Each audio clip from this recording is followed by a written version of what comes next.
Hey everybody, Dan here with Pain Free You. Today's topic, going to be a quick one. Pain does not mean tissue damage. So, get to that in a minute. Relax your body, smile, breathe. Know that you're okay. Hope everybody's well.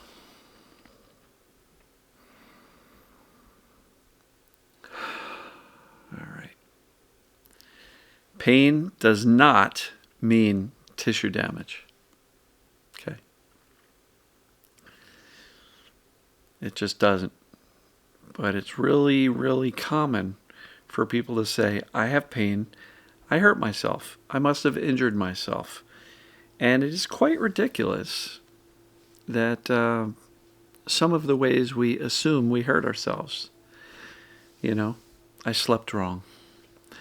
Or I was sitting too long and my muscles got weak. And then when I got up, my muscles weren't strong enough. So getting up and moving injured them, right? We've got all of these things that say pain equals damage, And then sometimes we'll go get imaging studies and they'll say, well, you got this or that, some arthritis or some tendon this or tendon that. What was the injury? Injuries happen by impact, falls, crazy twists, Injuries do happen. They can happen, but the body heals, so you don't have to worry about it. But look, pain is not a reliable indicator of the condition of the body. It is a very reliable indicator that the brain is perceiving some type of danger, right?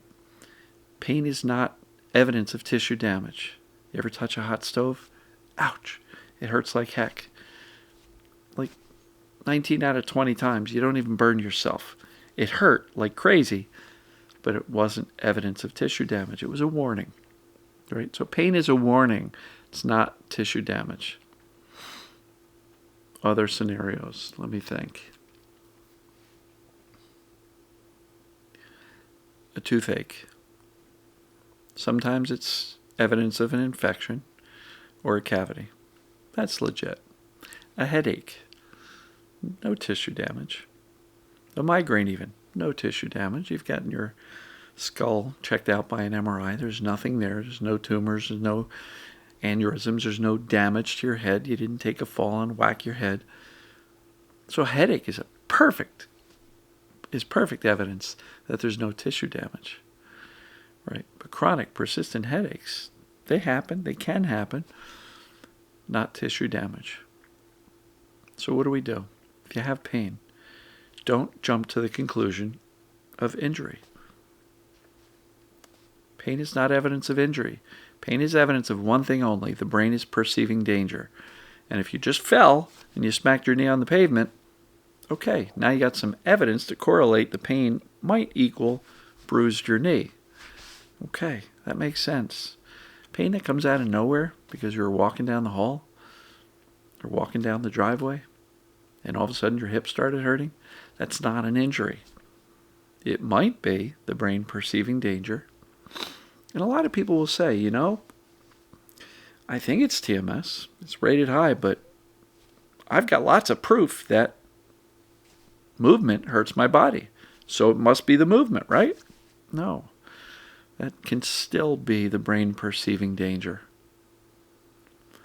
Quite often, the brain perceives movement as dangerous. With me, back pain, sciatica, bending over at the waist. My brain went, ouch, so much of that time. Why? Because the brain was convinced through my avoidance, my fear, my attention, my conversation, my thinking, that I had a back problem. Even though I knew about Sarno for most of my journey, I still acted and behaved and thought and spoke about and identified as the back pain guy, even though I knew about Sarno.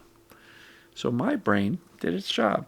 It kept the pain going because I was convinced, or the brain was convinced, I had a back problem. But I never had tissue damage. I never did. 13 years of back pain, no tissue damage. My back was never the problem. It was always TMS, or as I like to call it, perceived danger pain. So, pain is not evidence of tissue damage. It is a very reliable indicator that your brain's perceiving danger. It's your job to figure out, did I smack it, hurt it, fall, get hit by something? If no, it's most likely TMS, perceived danger. Do the assessments, right? Is this TMS.com? Go there, take the assessments, both of them. But symptoms are not evidence of tissue damage. They're evidence that the brain's warning you against something it may be perceiving as dangerous. But the key is, in the case of chronic symptoms, the perception is almost always incorrect. It's a mistake. So I'm going to wrap it up here. Love you, folks. As always, we'll see you tomorrow. Take care.